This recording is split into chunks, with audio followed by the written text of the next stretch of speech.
Oh yeah, ladies and gentlemen, once again, Osidos Lebe here with you. Now with a problem for you and for me. Tomorrow, children abandoned. Another day, some maimed. What about it? Who's going to answer this question? You or me?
Nne mụlụ nwa n'igenye n'ụwa nni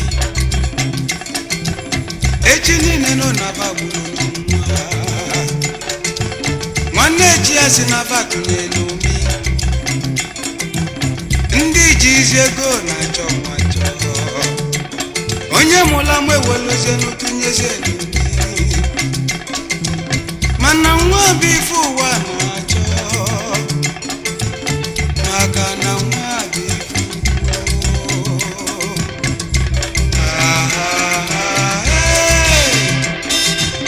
nne mụlụ nwa biko zụba nwa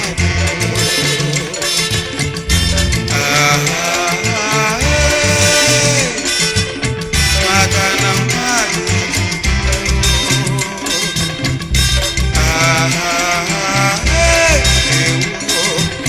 nne mụlụ ụmụ biko nyebe mama maka na nwa bụ ụzọ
nne mụlụ nwa n'igenye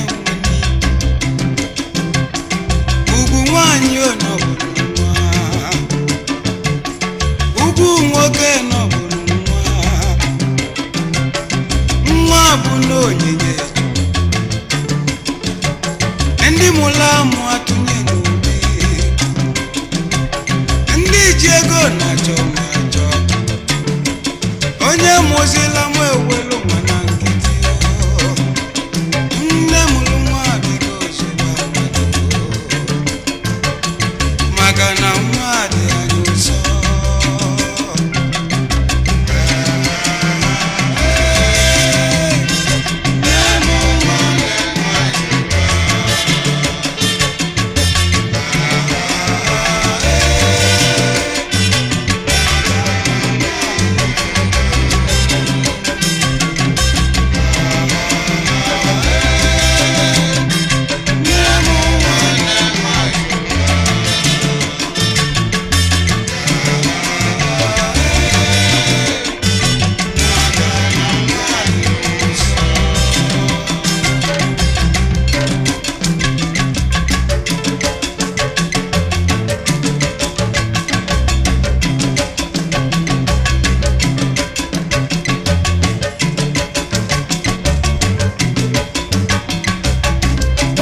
ọzụba nwa nọ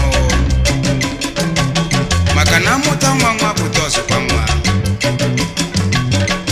nwa bụ ife ụwa na-achọ achọ nọ ego bazụ